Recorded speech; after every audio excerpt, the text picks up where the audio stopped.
India and abroad, and did a wholesale analysis of genome promoters and published a paper by crowdsourcing. It is the latest paper, 2022. He has demonstrated that you actually can work with large number of people and students across the world sitting in England. Okay? Wow. So what today it is important for you that do not think, if you do science 1.0, you are in backward. Many of you are participating in science 2.0. I know CSR lab, there's a CSR cohort project. There are many projects in which large number of network projects where you are participating in science 2.0. I'm sure there are CSR engineering laboratories who are participating in many of the ISRO's projects, which are science 2.0. Science 3.0, unfortunately, we are not doing too many. And this is where OSDD was a lead in the world. And open source drug discovery allows you to similar approach can be taken in any field. Samir, can I ask you to comment on the possibility of science 4.0 when community members, let us say there are 150 people who have reported different herbs for TB, let us say for the sake of argument. Yeah. And you have 150 scientists in at different stages of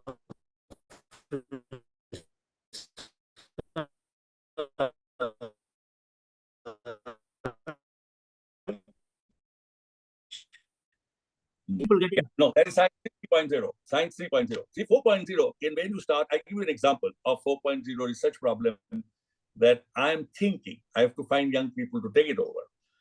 Today, when science 3.0 was happening, the fold it program was and class. That is, how can you predict a protein, given a sequence, predict a protein structure? This was the research problem. Fold it was one of them. And that led to AlphaFold. AlphaFold today has generated, we have solved about 100,000 protein structure, whereas AlphaFold is done already 202 million plus protein structure. By the year end, AlphaFold will have every single protein sequence available into a 3-dimensional structure predicted with a 90% accuracy, right? That's the power of the AI. Okay. Now don't have to read. If I have to read cancer and come up with a project on understanding cancer and cancer drug, reduce cost, I have to read approximately 3 to 5 million papers. But ChatGPT 4.0 can read it for me. Okay. And I can make ChatGPT as my research assistant to read them. What is that I have to do then? What is the researcher of yours type to do? Is to ideate. What remains value is the ideate. What is the question that you will ask ChatGPT to get information? And hundreds of you asking questions simultaneously and in a collaborative platform, that's 4.0. And then Google Gemini will analyze. So use ChatGPT to collect information, and Google Gemini to say, is this information correct? So Google Gemini will be your auditor for ChatGPT's data. Okay? And you are a participant because you are ideating, you are getting clues, you are getting ideas. And based on those ideas, it becomes open source. Today, I have a startup company here I interact with. So you can see today, so one of the young ex-CSR scientists, Bala Pasala, who was in CSI, that is the Siri Pilani positioned at Chennai, a brilliant boy whom I brought as a DGCSR from Berkeley to CSIR. And he's the IIT Madras PhD, Berkeley. He just left to 2021. He decided there's enough of CSIR. I want to do something myself, a big one. And what he's building is a new company called AcSIR AI, where you got traditional knowledge base and modern sensors, along with modern biochemical data and genomics data of gut bacteria, put them together to create a holistic wellness. Wow, wonderful. Right? And you will be surprised, how are we going to? So we have created a kiosk where you can get your data analyzed, including your bath, pith, cough. So he has got an order from UP government to put 10 such kiosks in the railway station. Wow. What are you going to do? We are going to collect, maybe just like you go and stand in a machine and get your weight, paying 5 rupees. Here you pay 5 rupees and get your analyzed and you get a report. But we collect the collective data. And this data then put into AI machine to analyze. You understand?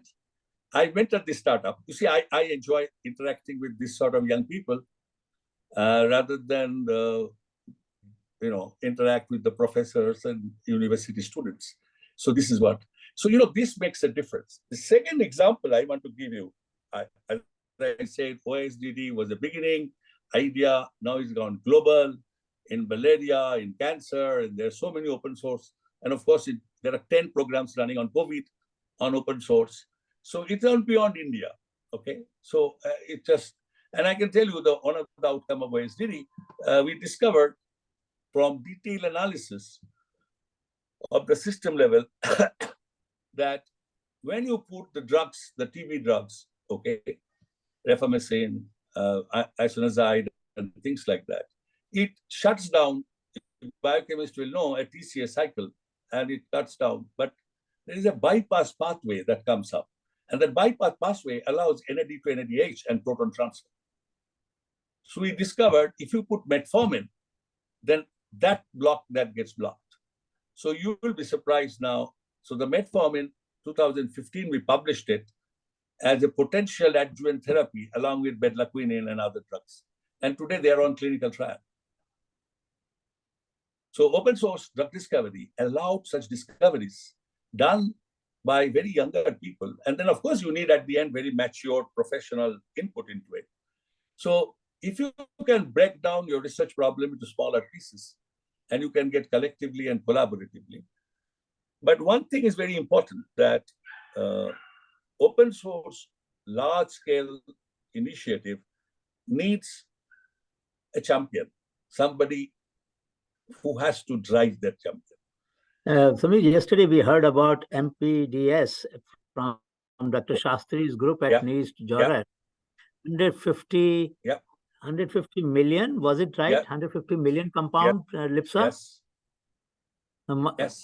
This was amazing. Yes. I was so happy to hear that. That much computational search you can do. And, yes. And now what happens, I was talking to him this morning today, because he said he's decided to move to IIT. IIT Hyderabad. So I told him that I'll be very happy if you can integrate it to Science 4.0. How do we get? So, I want to give a grand research problem. If you are a metallurgist, let's say you are coming from material science, you'll be surprised that some gold mines in Canada ran out of making gold, finding gold. What they did, they gave away all their data, geological data, to crowdsource public. Correct. Right. And then the public they discovered came out and discovered that gold can be extracted, and that company profit went up. That's right. So if somebody says, let's look at the Kolar goldfield, how can we get this data of Kolar goldfield and make it valuable? I'm sure laboratories, material science laboratories of CSIR, Mines and Minerals, IAMT, and all this institute will be able to make a difference. So, in science, there's no boundary. Unfortunately, we create boundaries of the institute called CCMB, then a part of the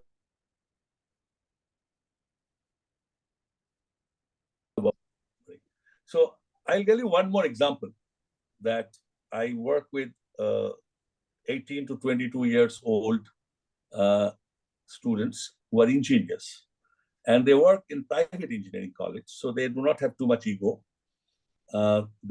They think they didn't make it to IITs and IITs, so they're in the private engineering college. So 174 such engineering college in Karnataka, and about 100,000 students actually study there. So we have created what is called Makerspace and Innovation, People Innovation Place, 8 of them centers, 4 in Bangalore, 1 in Mysore, 1 in Belgaum, 1 in Belgavi, and places, Mangalore. The idea was, the design thinking project there is very simple. We take them to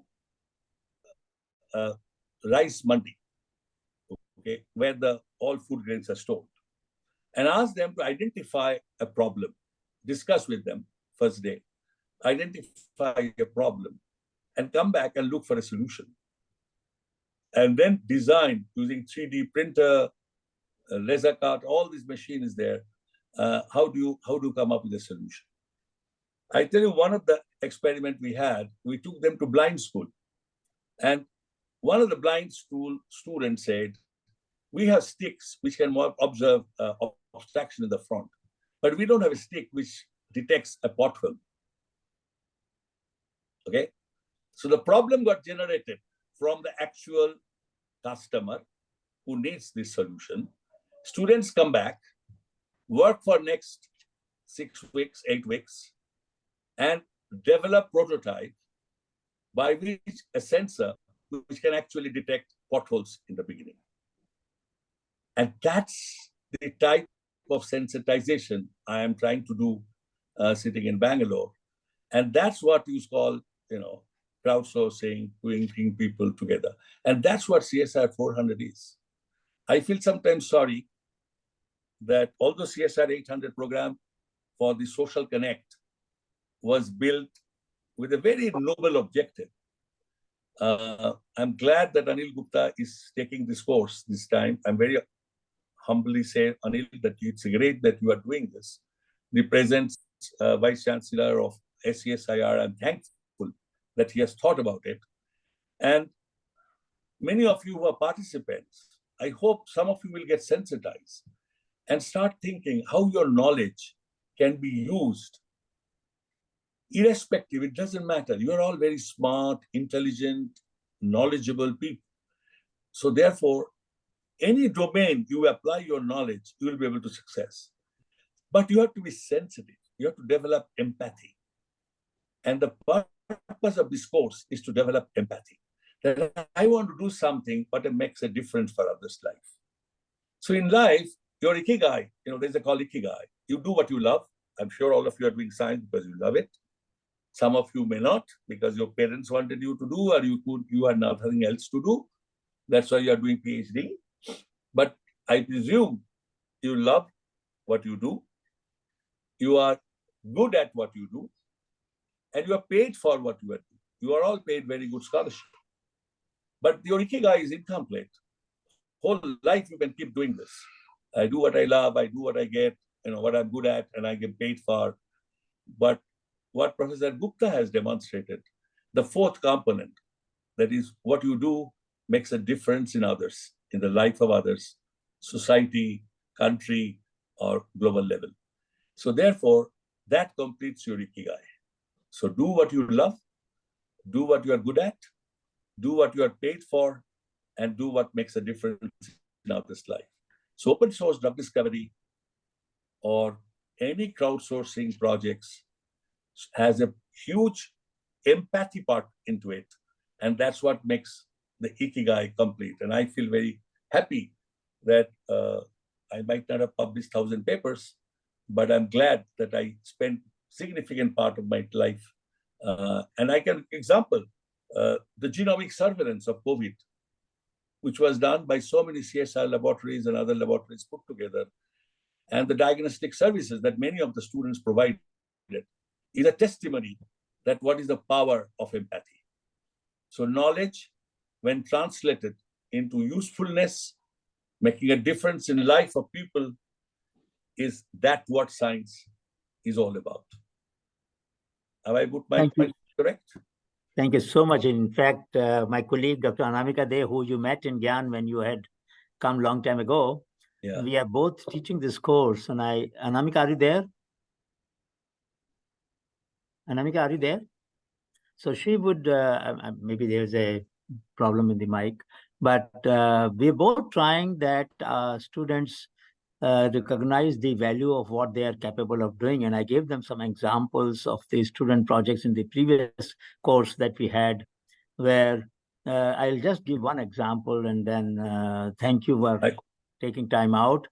This group of students found out that the husk, as you all know, rice husk has very high content of silica. Yep. So they took the sodium silicate out of it and mixed it with a very low cost mineral paint and then painted it on the wall of a hut and found when they did tests that it is not only a fire retardant, but it's also cooling. And now they found a very low cost paint which poor people can use, which never had been imagined in a mud hut. So this came out of a project that a group of students did. Similarly, last year there was a student team which looked at the question that in childhood, most of the students or most of us had application of nutmeg or asafoetida in our navel when their child had a problem. But there is no modern drug which is delivered through navel route. Navel route is the drug delivery route, isn't it? Oh, that's fantastic. So therefore, they're looking at these issues which have been ignored maybe sometime by the mainstream science, and there are science students. So they're trying to broaden the sweep of science by bringing in applications, by bringing in knowledge. There was a very interesting student example from NCL. Priyanka, are you there? Priyanka was her name, Priyanka Shah. She was working on synthetic biology, synthetic chemistry, found a molecule which, Priyanka, can you explain that? That would be nice if you did that rather than my doing it. Are you there? From NCL, are you there? All their mics are mute. No, they can, but maybe she's not there today. So what she did, can you imagine a student publishing paper in electronics and chemistry at the same time by the same molecule that came out from chemistry, had a property of reorganizing itself and working as a piezoelectric molecule. So she published in two different domains already before finishing her PhD. And I would say her guide must be credited to have permitted her to take a foray in as wide a field as possible. So we're getting some very interesting example. Lipsa mentioned about Dr. Shastri's work, and she's working on that database of MPDS and MPDS Aushadhi, MPDS Northeast. They have taken Northeast plants and did phytochemical databases, analysis of all of them or large number of them. So we are getting some very good lead, and a trail that you started has been bearing good results. I must say that you should feel happy about it. It is all a seed that you had sown, both in terms of creating ACSIR and also creating a need for connecting to the larger society. And thankfully, the new education policy now has incorporated that. So there is a reinforcement from the top. And for all students, not just our students, but our students are very keen. So thank you so much, Samir, for taking that. Yes, I wanted to tell Anil, you can share my email if any student is interested. Yes. In fact, we can put it on the chat just now. We can put it on the chat. Let me do that. Shall I put the Gmail address? Yeah, you can put Gmail address, no problem. Or which one would you like? You put it skb@ijib.in. Okay, that's better. Let me put it that. skb@ijib.in. skb@igib.in. Yeah, that's our domain. That's not a CSR domain. So it's okay. Very nice. So, friends, you have now direct access to Professor Samir. If any one of you want to discuss what he said and take this Science 3.0 to Science 4.0, go ahead, propose it, and be mentored by him. What could be more privilege than that to get direct? Thank you so much, Samir. Thank you so much. And we'll continue. We'll now discuss with them some of the learning we made in our Shodhyatra and also about biomimicry. Thank you so much. Thank you. So friends, this was an interaction with one of the very good mind that we have. And we are planning to do two more things. We are planning that we will bring some grassroots innovators in the class on 15th when we discuss about diffusion, challenges in diffusion. And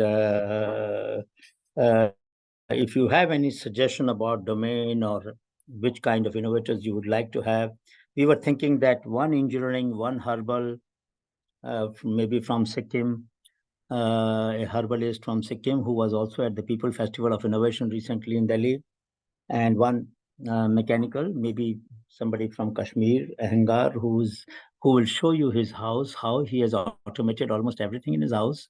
An amazing fellow, not much educated, but brilliant mind, and has been solving many problems and now working on a snow remover, because in small lanes in high mountains, when you have snow, it becomes ice, and then it is very dangerous. People fall over it, slip over it, and break their limbs.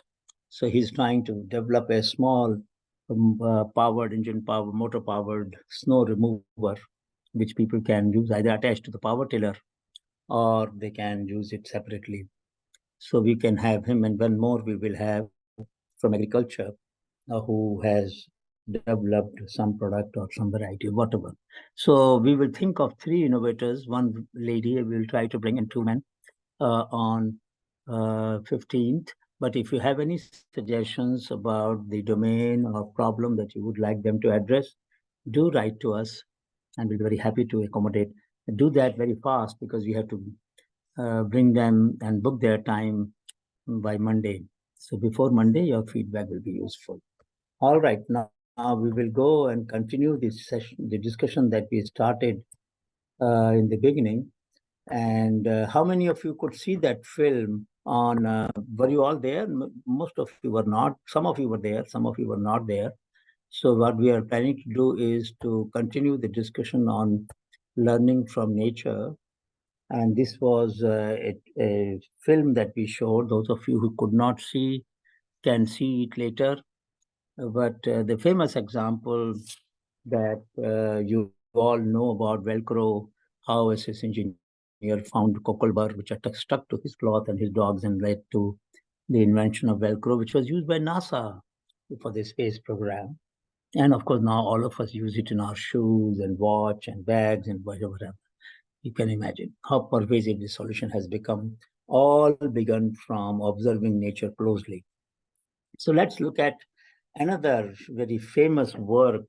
Has anybody heard about Konrad Lorenz, ethologist who got Nobel Prize? Anybody has heard of his work?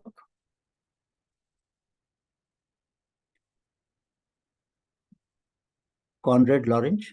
So he wrote a book. He inspired a book which was written by one of his colleague, Rupert Riddle, Biological Basis of Knowledge or Biology of Knowledge.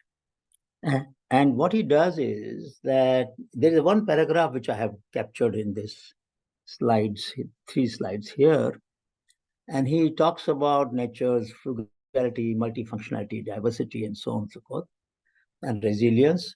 And of course, as you know, in design, there are form, feature, and function. Form, feature, and function. All the 3 things may not be modified at the same time, but each one of them delivers a value to the outcome that we want to have. So given this background, let's see what he asked. And he asked a simple question. He said, let us look at feathers of all the birds. Let us look at feathers of all the birds. Carefully, look at them carefully. I'm going to ask a question. Look at fins of all the fishes. Fins of all the fishes. And branches of all the trees in the world. Branches of all the trees. Now my question comes in, the question that he asked. What is the range within which the branch, the fin, and the feather are linked to the stem or the body of the bird or the fish or the tree? And I'll stop sharing here and wait for your answer. What's the range of the angle? And then I will show you the next part. What's the range? Please switch on your videos. Please switch on your videos. What is the range of the angle? Did you understand the question? Can you repeat the question, sir?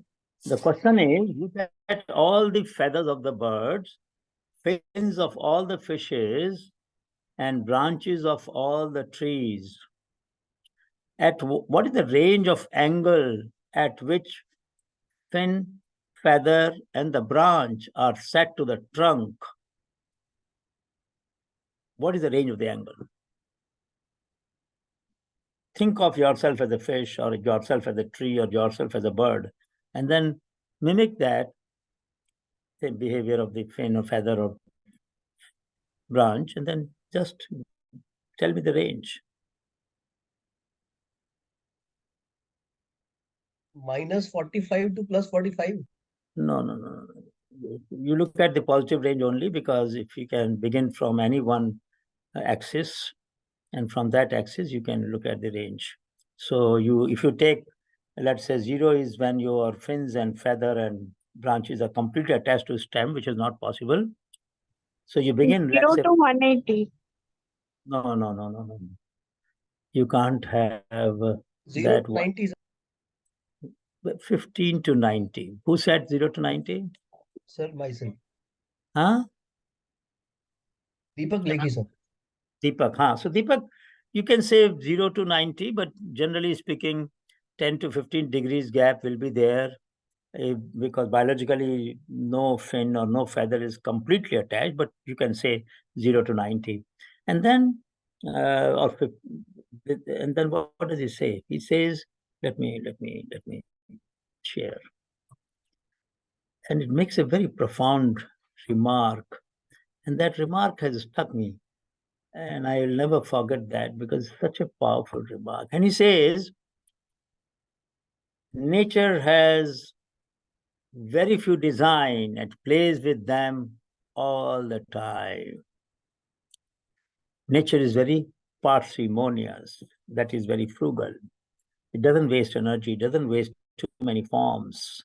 In a simple form, it captures the entire diversity of the world, of the universe in that range.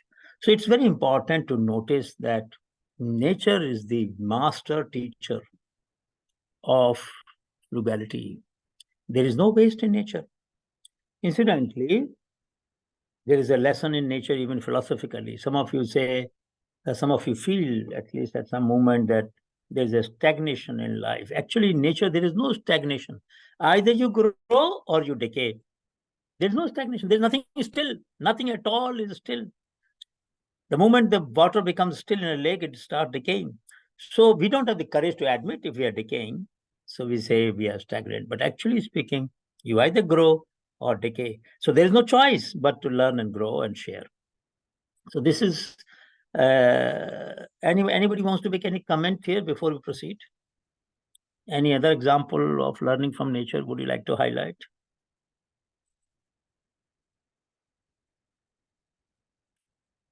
I can stop here for a minute. One example can be sequence.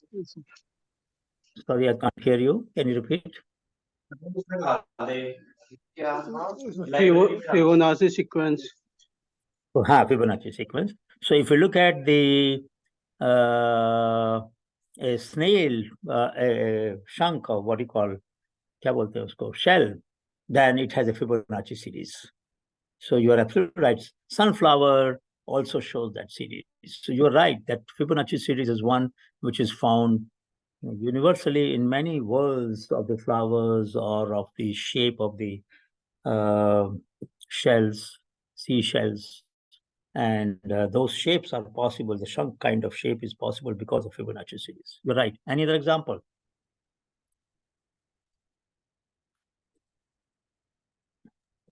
Sir, it's like, as you said, either it is decaying or it is growing. So life is like standing on a plank, inclined plank. Either you go up or go down. You cannot stay in the middle. You're right. That you have used a nice analogy. I hadn't thought about that, but that's very nice. Inclined plane. Yes, I think we have no choice either to go up or go down. There is no choice to stand still there. And very well put. Very well put. But it is true. So how do we continue to grow implies that how do we maximize, now I'm going to say something provocative, how do we maximize uncertainty? Uncertainty makes us vulnerable. It opens up path questions for which we don't have an answer. It is tiring. It is exhausting. It creates fatigue sometimes.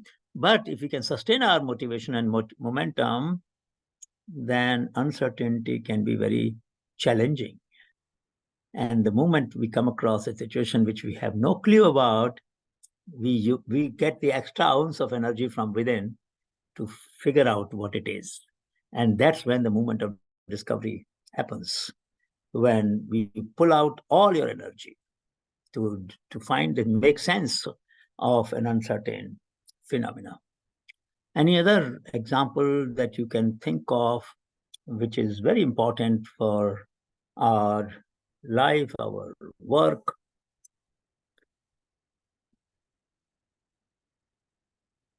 You can learn from nature. Something that is not very popular. Yes, go ahead. Sir, I'm Purvi here. Actually, when I also look at the plant from my window, sometimes it's like I feel that if we study the rheological property, so how it would will it be different for on the shoot which is there, like it's growing in the vertical direction, and then the trunk which where means why it is like time while the vertical direction growth stops. So I was just thinking that can we relate it with the crystallization or something, the pattern of how it starts getting crystallized, or means I was just thinking, not got any clue about that, but I was just reading about rheology and just clicked to me. So I just talked to a few students and they said that because chemical nature is same, so if we study the rheological property of the shoot which is just coming out from the plant and the trunk of the same plant. So if there is difference, then you have raised a beautiful problem, and I will give you an answer that communities have found.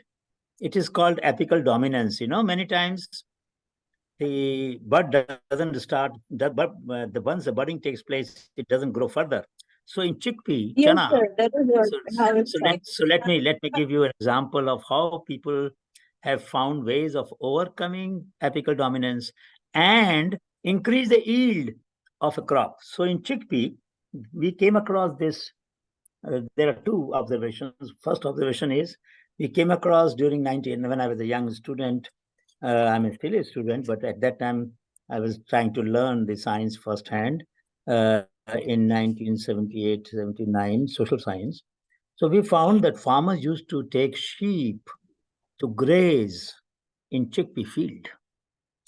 And ICRISAT did some experiments on that, and they found that when the sheep nibbled on the bud of the apical bud with small leaves and the bud there, then it led to profuse lateral branches, and the photosynthetic efficiency of the plant went up and the yield went up. So, pruning is done essentially for that problem, to overcome the point that you have observed. So, Purvi, your observation is very good. And that is the kind of observation we need, which triggers not only solutions in terms of science, but also in terms of technology. There are two good solutions that I am sharing with you, but there are many more where apical dominance is overcome by either, even in tea, if you want good quality tea, you're supposed to pick up 2 leaves and a bud, and then it generates more leaves, of fresh leaves. But old leaves don't give you good tea, isn't it? So you need to have constant supply of fresh leaves, which will only come when you do what you said just now, or the snip at the end of the branch, which is not growing any further, by plucking the bud and 2 leaves. So there are many technologies that have developed out of the observation that you made, Purvi. Very good observation. Anybody else? Thank you, sir. I was puzzling with this question since long, but I was not getting answer. Now at least I got some directions, so I will also read a bit more and then find out. So exactly that one. But one suggestion I will give you: when you have a problem and you have been thinking of it for so long, one of the ways in which you can help address your inquiry is either tweet or share with open people, crowd. I mean, mention it to the class as you did today. Very nice. You gathered courage. You didn't bother about what will people say. Oh, you don't know this? Of course you didn't know this. So what? Many questions think that I don't know, and we discover every day some new solutions. So it is a hesitation sometime which leads us to live with a question unanswered for so long. And I would strongly urge that we should not live with questions unanswered for too long. Ideally, 24 hours is the limit. Within 24 hours, I must make some effort, some note, some mail, some tweet, some sharing somewhere in some blog, by which I unburden myself of the question with the hope that somebody somewhere will read it and give me the clue. But it is useful to unburden yourself of that question and let the whole world work for you. The whole world will now try to answer Purvi's question. So anybody else would like to raise a similarly seemingly simple observation, but which defies easy explanation?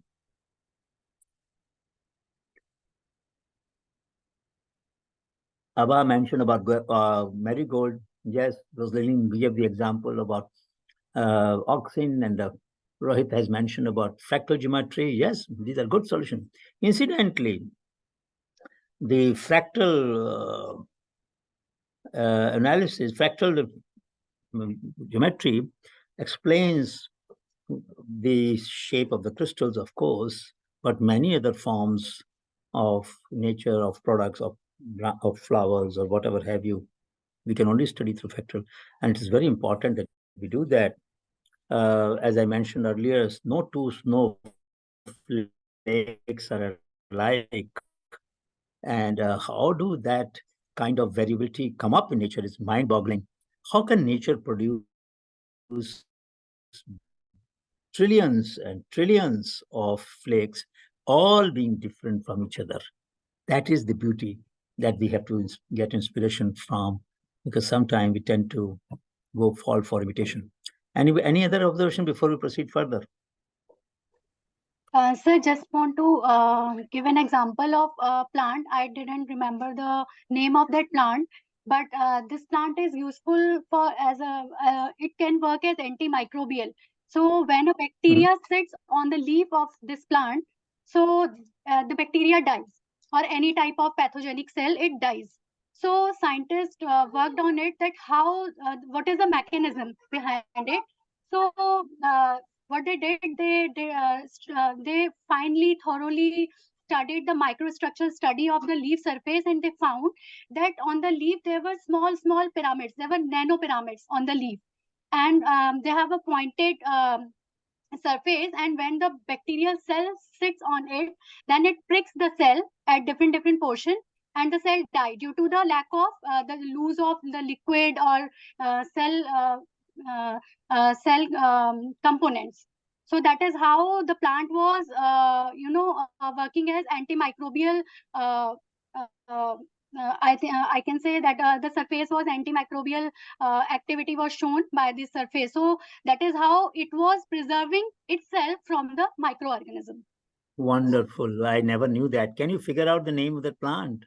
Sir, I'll give you the name. I will search that research paper and I'll send it to you.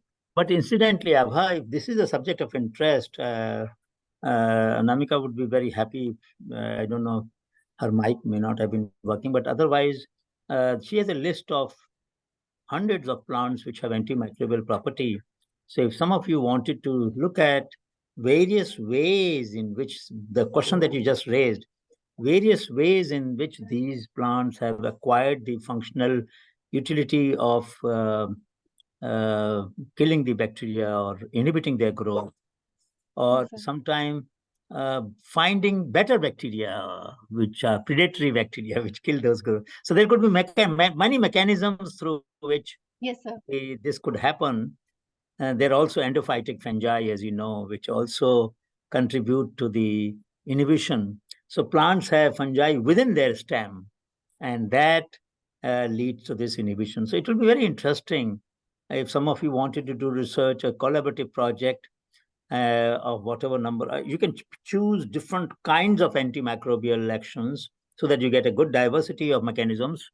And then co-publish a paper with those people who have given this knowledge to us, and maybe something new will be found out which scientists have not yet paid attention to.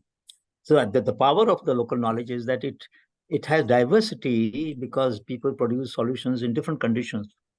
So they observe similar phenomena because of different functionalities.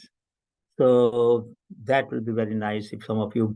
We have not received too many mails from you. Lipsa sent one mail describing whatever the options were, and that you will find in this slide on open innovation. But I'm hoping that we should have more dialogue, more this conversation about your projects also. So if you wish to engage and find some leads from database so that you can really solve real problems of society, and if you have not found one, we'll be happy to suggest both mechanical and biological and chemical in some sense. So let's look at a story of 2000 years, and I will show you a contemporary practice that we came across in our Shodhyatra, translating that idea of 2000 years ago into practice. So therefore, there is a connection between what a teacher taught us 2000 years ago and what we find today in one of the northeastern state. It was in Mizoram. So what happened, this teacher asked one student to bring a glass of water. So the student brought a glass of water from the kitchen. Teacher took the water, gave the glass back.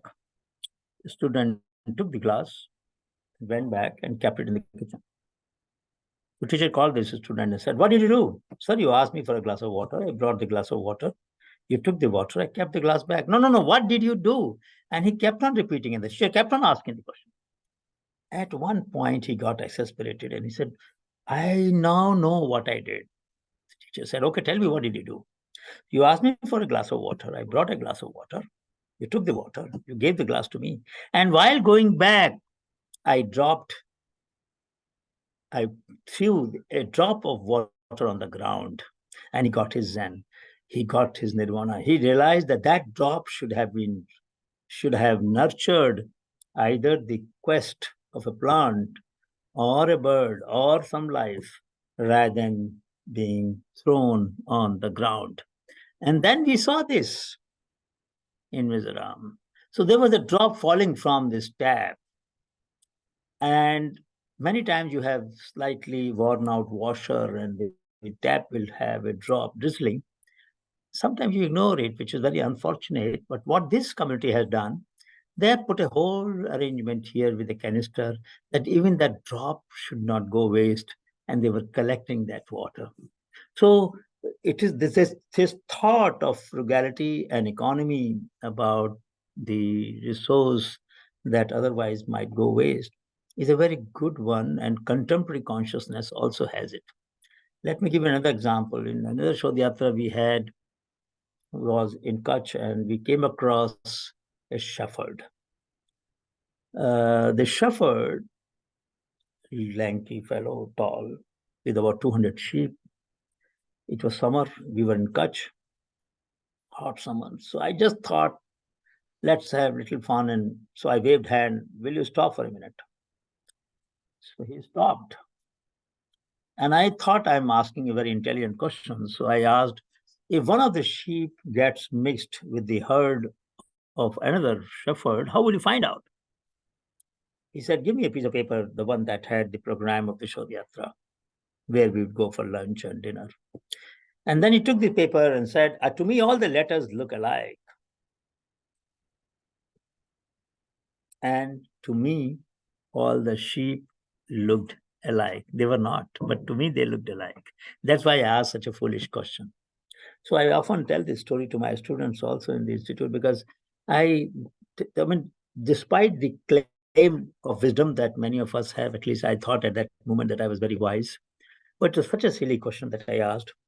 Because to me, I mean, when I'm telling you that nature has no two things that are alike, I forgot this fundamental property of nature at the time when I asked that question. And I'm sharing with you that many times we behave very naive. We must share those moments of naivety also with others, so that we are capable of being foolish, we are capable of being vulnerable, we are capable of being silly. and it helps. So that day he almost slapped me, and I tell this story to tell how I was taught that I was illiterate in his language of sheep. He was illiterate in my language, and I was trying to make fun, and he actually slapped me figuratively, I mean, as symbolically, and taught me a lesson which I'll never forget. So it is very important that we pay attention. The reason I'm saying this, just as Purvi noticed that sometimes you observe gardener doing something, or please switch off your phone. So this is another story I'll tell you. Please switch off. I'll tell you another story that I assume I have not mentioned this to you. So we had gone for a film of Karim Bhai in North Gujarat of their sanctuary, just outside of the sanctuary, the village adjoining the sanctuary. And it's a rocky area, mountainous, slightly hillock there. So on one rock he sat, another rock I sat, and the cameraman was trying to set the camera for our conversation. And suddenly he plucked a twig from the roadside and gave it to him to hold. And Karim Bhai became upset. I couldn't find any reason for his being upset. So I said, Karim Bhai, what happened? He said, did we need this twig? I said, well, it would look nice in your hand while talking about plant and your knowledge. He said, then you should have told me to sit near the plant. Like a fool, I said, but there are so many of them on the roadside. What did he? And he said, what did you say? So many? In nature, there is never anything too many. And it was a lesson I will never forget, because I had a habit, and some of you might do the same thing that I did earlier. In a lawn, I'll sit and I'll pick up a blade of grass and put in my mouth, and in the crutch under the teeth, or I will stand near a shrub and take few leaves, and then crush them in my fingers. But now when I want to do that, Karim Bhai stands in front of me and says, do you really need it? And I have stopped that habit. But a potter, semi-literate potter who was also a herbalist, can teach lesson of this kind, which otherwise you would have forgotten. This is from Champaran. We had a Shodhyatra in Champaran, Bihar. And we met this lady, Ram Kumari Devi. And she had the most beautiful grain bin I have seen in my life. In that stretch, there wasn't another bin of this beauty. So I asked her, why did you do that? Everybody else has an ordinary bin with no decoration of this kind. She said, but that's all I know. She thought she had done a mistake. And we said, what? Couldn't have made ordinary one? No, I know only this one. So the point was that sometimes the excellence becomes imperative. I can't do a mediocre job. Now look at that spirit.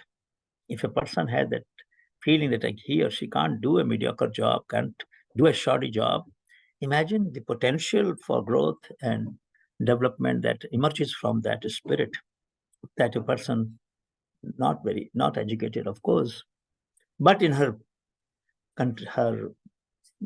discharge of duties, her work, her creations, she is able to bring that finesse, which is not possible otherwise. This is an example where we sometimes do what is opposite of nature teaches us. So in Jharkhand, many times we had a Shodhyatra there near Ranchi. People hang the pots and put gunny bag below to attract the birds, and their dropping are collected as a manure. Some of you might know that guano was the first fertilizer that was transported from Amazon forest to UK for agriculture. So they were collecting this. But what do we do? In my campus, where I lived for a long time, 3 decades, over 3 decades, we prevent birds from coming and sitting on the air conditioner because we think they are a nuisance. And today you don't find many birds in these cities because of the places where they could roost, they could lay eggs, have been taken over by us. So keeping birds away versus attracting birds is a very contrasting perspective. And we need to reflect. This is a paradoxical thinking, as I said earlier, that we should sometimes think paradoxically. This was in Sikkim. We had a Shodhyatra with our students, and we found one very interesting ritual around, it is in August, September, around Raksha Bandhan Day, I think. Every person has to go to neighbor and collect. Everybody keeps some grains, sprouted grain in their window. People go and collect. They go to as many houses as possible and collect 9 different sprouted grains. Now it's possible that 3 people may have put the same grain, so you have to go to 4th, 5th, 6th, 7th, 8th, 9th, maybe 20th, and by the time you get to collect 9 different grains, which essentially means you renew your connection with 25 households, which otherwise you might not have been talking to and exchanging thoughts with. So how social capital gets built, how society develops norms of interaction through rituals is also what we observed during the Shodhyatra, and this is one of the networks that we saw.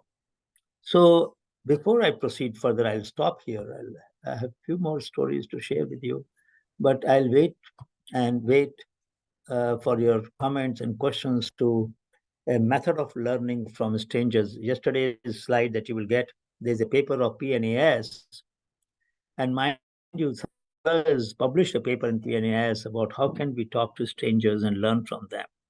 So it is now a matter of international research, what we have been doing for 35 years. So I'll stop here. If any one of you has any question about learning from strangers, learning from nature, we'll take those questions and then proceed further. Or if you have something to share, your own encounter with wisdom, or maybe you may like to share the example of where lab attendants helped you literally solve a problem that you were not able to solve yourself. Lab attendant is much less qualified than you are. Would you like to share that? I'm sure some of you have got benefit of the knowledge and wisdom of lab attendants who have got many PhD students passed over the years. So would anyone of you like to share a situation where lab attendant came to your rescue and you were stuck somewhere? Sir, I would like to share one incident. Yeah, go ahead. One student got cut in her finger, and then we put some haldi, turmeric, and whatever we had in that Goro Plus and all. But then also that blood was not; it was still coming out from that cut.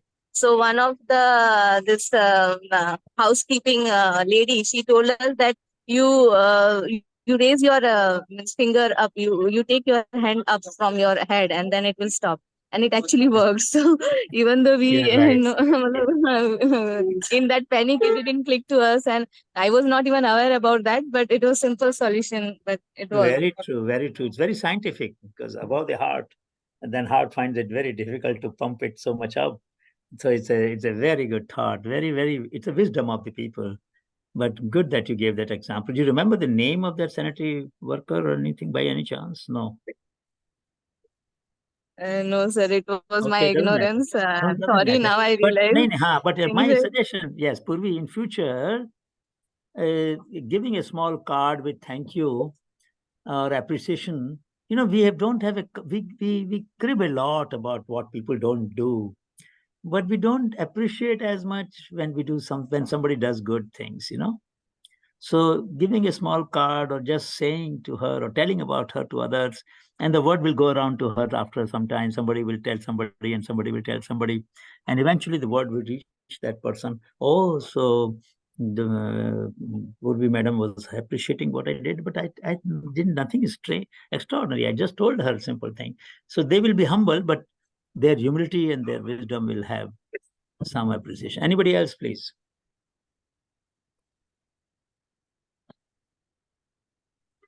Anybody else who has learned from, the movement of learning or wisdom of the lab attendants or research assistants in the lab? which helped you either solve your technical problem, or in this case, it was a personal problem.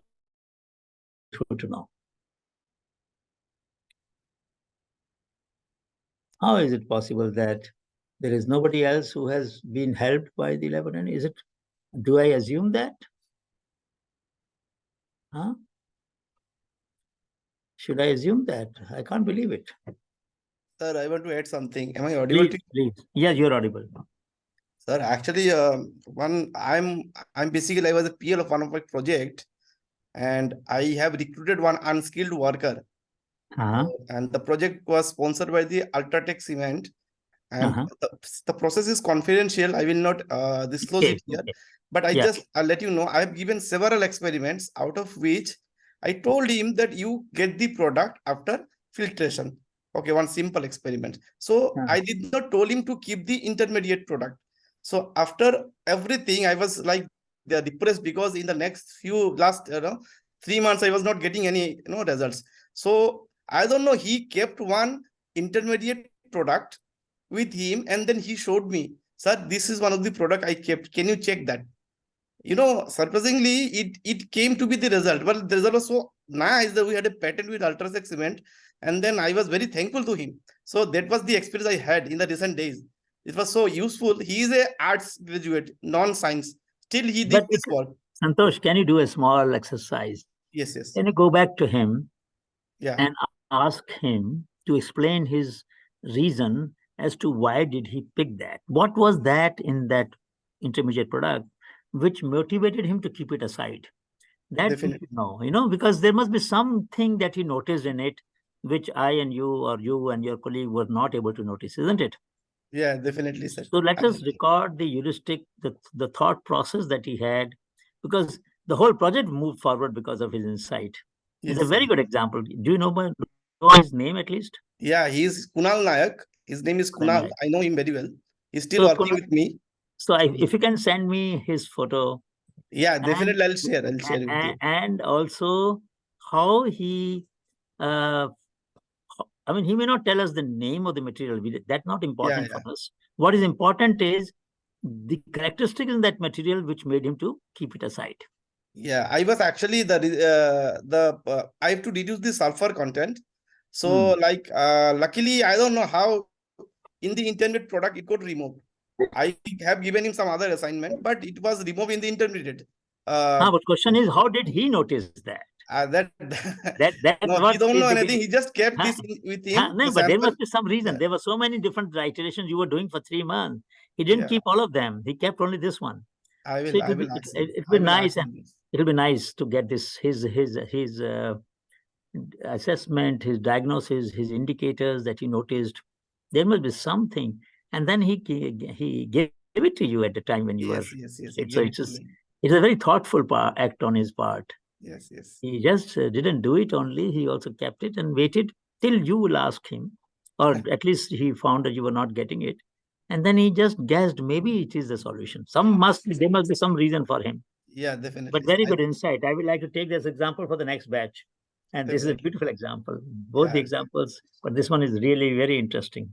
It's a scientific problem that he has solved, which he was struggling for 3 months. Definitely. Anybody else would like to share?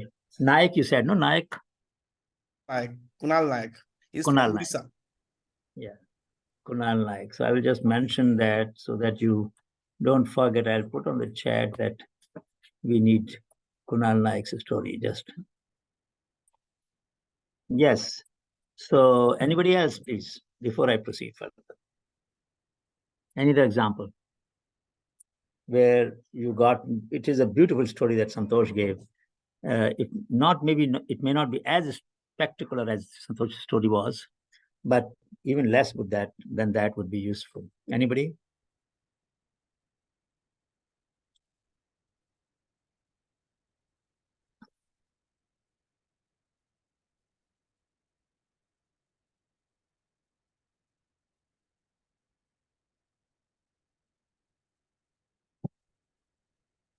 Anybody would like to recall any example where a lab attendant or assistant or even any other worker around your lab, in your lab, gave you an insight which you were looking for and otherwise would have missed it?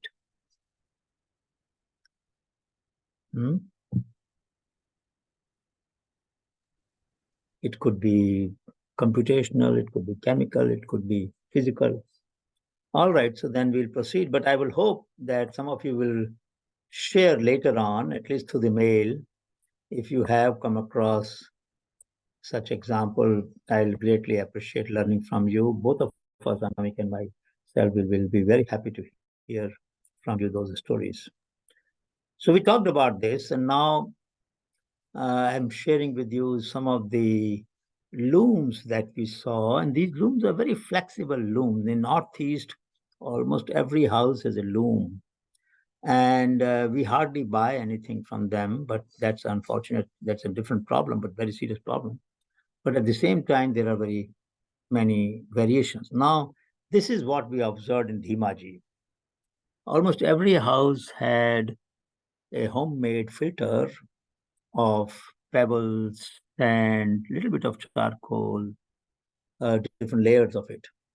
And the water which came out after, the gathering of all the suspended particles was clean. It looked clean. It was in Dhimaji in Assam, where Ulfa was born. So when we took that water in the bottle and walked for a while, it became brown. So the problem was that there was dissolved iron which oxidized and the color of that oxide was brown. Now, this is a problem still to be solved because high iron content, as you know, causes many disorders in our body, and Dhimaji district suffers from them. And we have not created any filter for high iron content. So if some of you want to take up a project on this, I'll greatly appreciate. And if you need any help from some NGO or somebody there, we have some connects in Dhimaji. We'll be happy to put you in touch. Get you the sample of the water also from there. That's also possible. But if you can do something, that would be much appreciated because the real problem would have got solved. And that if that is aligned to your domain or your skills, even better. So this is a problem that still remains unsolved. This is again from Dhimaji where we saw. Now I come to another interesting thing from Dhimaji only. All the traditional technologies, charkha, Prussian wheel, the oil pressing system, bullock-drawn oil pressing system or manual drawn, all of them transfer energy from large gear to small gear. This is a drill to shape wooden legs of the cot and furniture and so on. And we found this is how they are shaping it. So this drill is being given high RPM by moving this bigger drive, so to say. Sometimes they sit or they stand on this and then through pedal move this big wheel, which then increases the RPM here, and you can cut the wood and give it a shape that you want. So we found about 7 different models. Here, for example, he's sitting and doing it. Here it is standing and doing it. Here they do it on the ground by hand. So there were different ways in which they were propelling and converting energy from large gear to small gear. All the modern technology like watch and other mechanical technologies where, for example, motorized technology, you move energy from small gear to large gear. Look at the interesting contrast between traditional knowledge system and the modern knowledge system. Now, the point is when you want to move from small to large, you obviously need higher energy. But when you move from large to small, relatively speaking, you need less energy. So if you had limited energy and you wanted to still get an outcome of this kind, that's what you do. But there may be some better ways, and what ratio will be optimal is useful to see. So if you remember when we talked about bullet motorcycle, we mentioned how they reduced the RPM of engine from 3000 to 1200 to increase the torque in the plow. So somebody from CMRI, for example, Durgapur, may like to take up a problem of this kind. In Mizoram, we found every house had a rooftop water harvesting structure. We can call that Champai was the region near Myanmar border. where almost every house had a rooftop water harvesting, because in the post-insurgency period, most of the people were moved from valley to the higher mountain. In valley, they had enough water, but in higher mountain, they didn't have. So they had to develop this method. And almost everybody had a bamboo-based or other pipe-based water harvesting structure and storage. Now, this is where we found another example, very interesting example. And this was, I think, if I remember right, in Manipur. So we found that when you cut wood, there's a cutter here, it becomes hot. So he put a water pot here, and then through a drip was releasing water on the cutting gear on the lower side to cool it, so that the work can continue for longer time and efficiency does not go down. So they made their own arrangement of cooling. This boy we met in Jharkhand, Sajid Ansari, his father used to work on a cart carrying a press, ironing press, for ironing the clothes from house to house, street to street. Poor people. And this boy did something that we admired a great deal. So he saw his mother doing rice cleaning. Many of you have seen your mother doing rice cleaning, but I don't know how many of you have thought about making a device. So he made a device separating the bigger rice and the inert particle using the centrifugal energy, and the centrifugal will push certain things to the center, the smaller particle, and the larger will go to the side. And he took them out from two different shoots and cleaned the rice by developing this device. Subsequently, when we recognized him, his school gave him a scholarship, and he was helped by several other people so that his education did not suffer. But a brilliant boy who developed this solution. This is an example you may have seen, many of you have seen, that the water in your hand doesn't hold and a lot of it overflows. So this is how it was solved. This one is for drinking and this one is for filling the bucket. And then if still some water goes out, you can have animal drinking trough. So inclusivity in innovations is not just for human beings, but also non-human sentient beings, animals. So when you think of plants, you think of birds, your solution, look at the impact of these solutions on other forms of life, and so that it is frugal not just for consumer, but also for nature.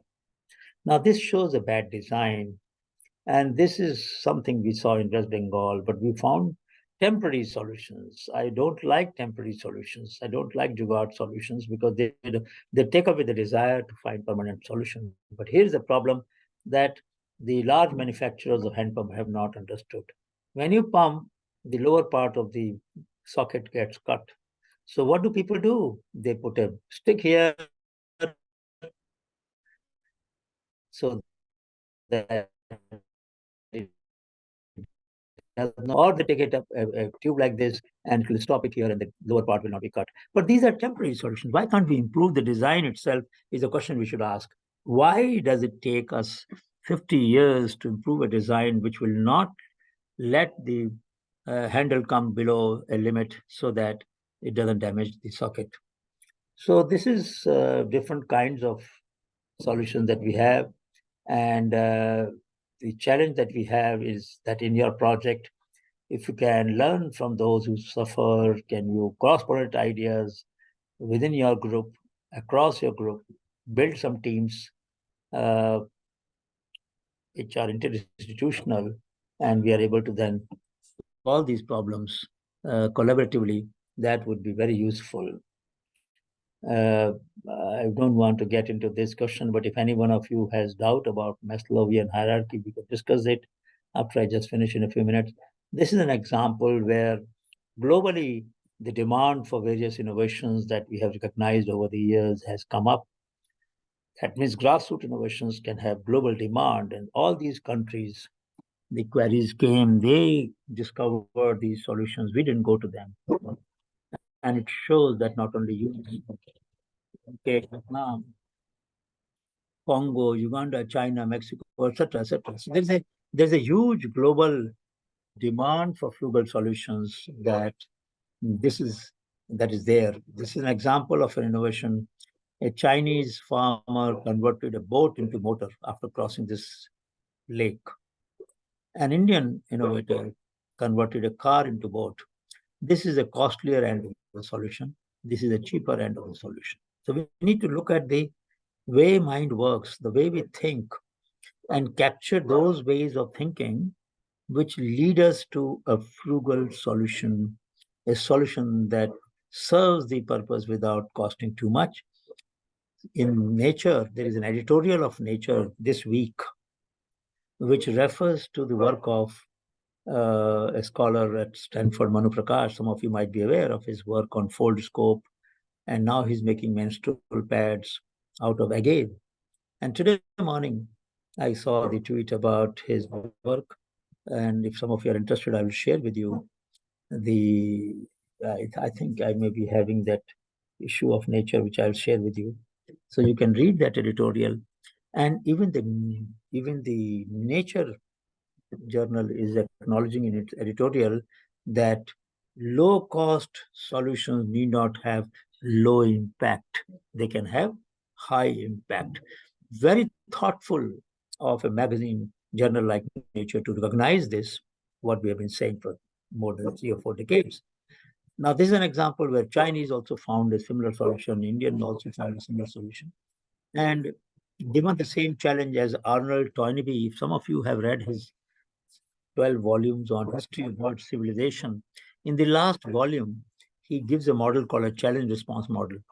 And he says sometimes societies respond with a similar solution when there's a similar challenge. During COVID, I and Amika did a study of various solutions of the sanitizer dispensing machines or water hand washing machine that emerged all over the world, and they all had similar lever concept with minor variations in the material and the design. So it's not that they diffuse from one place to another. There was no communication take place at much of the time. They simultaneously developed similar solutions without communicating with each other. Similarly, these solutions have emerged without communicating with each other. Gopal Bhai didn't know about what Zhang Jingmin has done or what Lao Xiang has done in Shandong province. So I'm just trying to say that sharing and collaboration helps us to learn from each other. Otherwise, we continue to rediscover the wheel, which is not a good idea. I mean, these are different institutions which emerged. Gyan was 97 and so on and so forth. These are different stages of innovation chain: scouting, documentation, value addition, product development, business development, enterprise development, micro venture finance, intellectual property, dissemination, which will have to be done. So I'll stop here and wait for your comments and observations where you think that both learning from nature and learning from common people could be insightful in no matter what research we do. So if you can share even some of the challenges you are facing, maybe we can put you in touch with the innovators that we know. So let's spend next 10 minutes in hearing from you the challenges that you are facing. We are looking for some solution and you don't know where it is, or a hypothesis you have, you don't know it will work or not, and we can discuss that. Who would like to begin?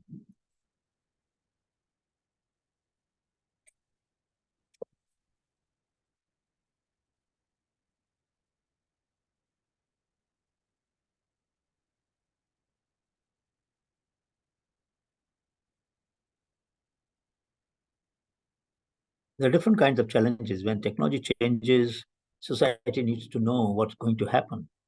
I remember one team from NPL had done in the previous batch a study of the 5G towers as to what kind of radiation will they release and what should be the safe distance for 5G tower instead of 4G or 3G or 2G.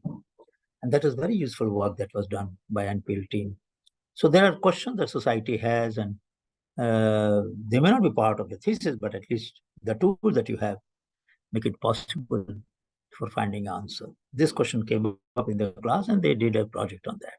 So any other challenge that you have, maybe somebody else will do a project on that challenge, even if you don't have the answer. Anybody?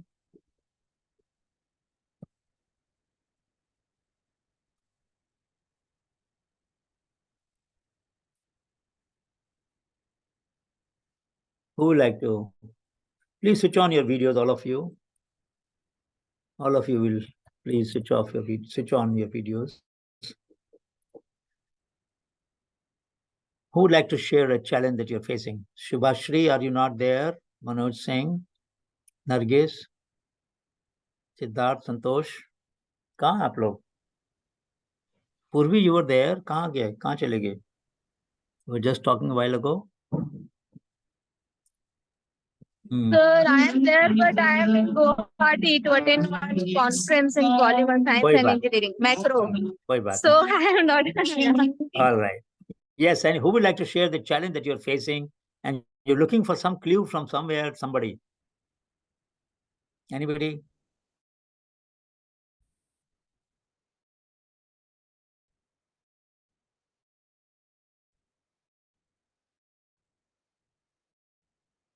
You may also have a clue, as we saw in the case of Santosh. We want to open up the sources of learning and open them up, including to nature and the other things. I'll give you one example, and if that opens up your mind, please do. Same study that we were doing in Mahendragarh district, Haryana, on farmers' innovations and practices. So we came across people grow coriander around chickpea field, where we observed the sheep grazing, nibbling. Same place we observed this. So we asked the farmers, why do you grow coriander around the chickpeas, chana, gram? So they said that it keeps the pest away.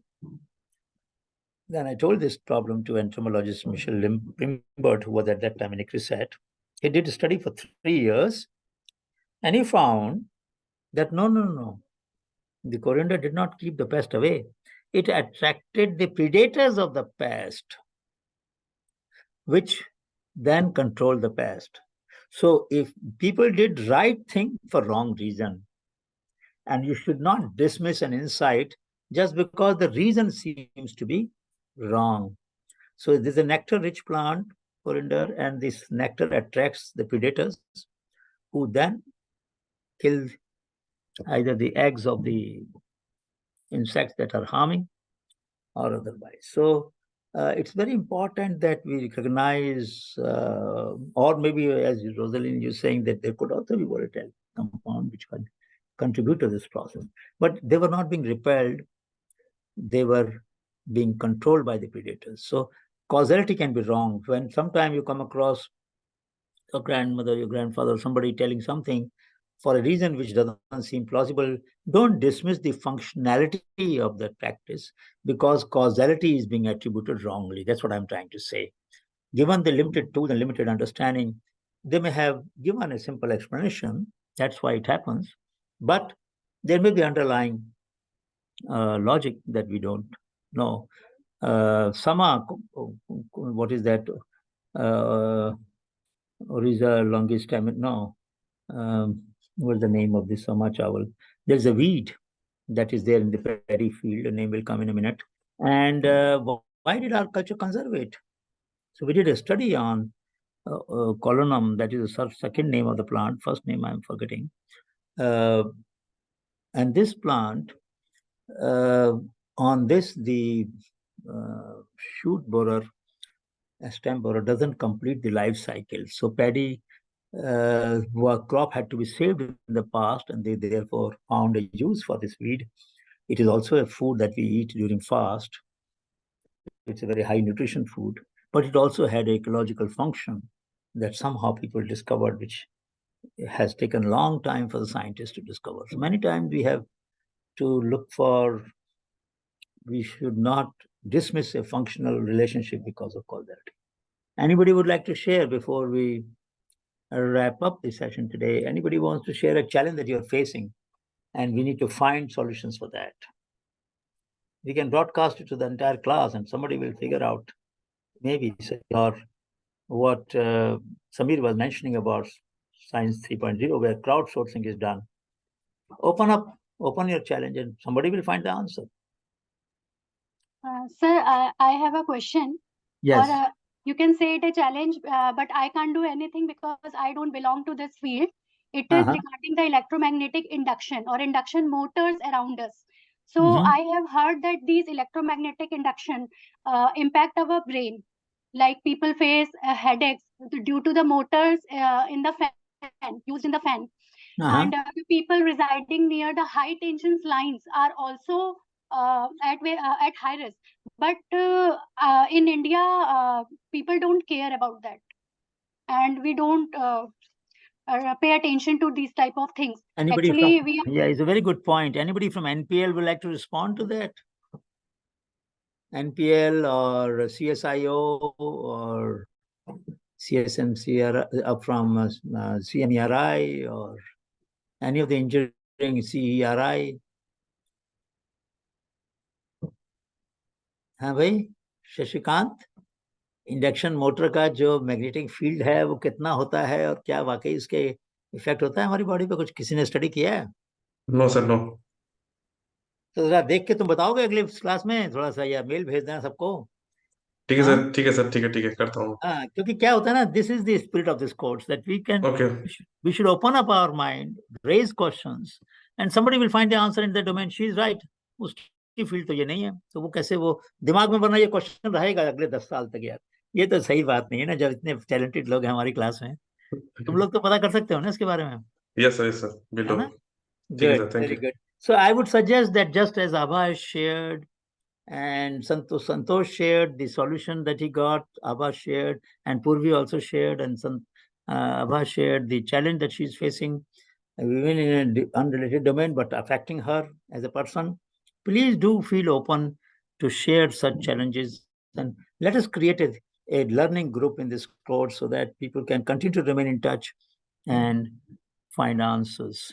So 15th, we will have some innovators. I'll wait for your suggestions on Monday. By Monday, which kind of innovators would you like us to invite? I tentatively mentioned that we would like to have herbalist, mechanical. We will give importance to SIG Northeast and Jammu Kashmir, but we'll also consider other places who will share their innovation. How did they find that innovation? How did they find a design feature in that innovation?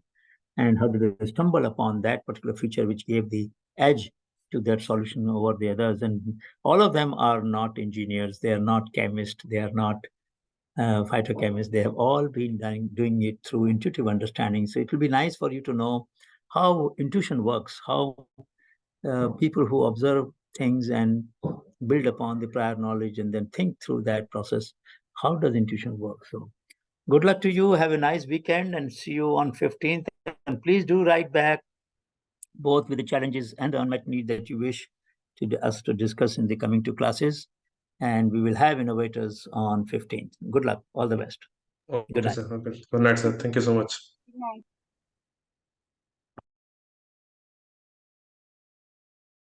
Thank you, sir. Thank you, sir. Thank you. Thank you. Thank you. Thank you, sir. Thank you. Bye-bye. Thank you, sir. Thank you, sir.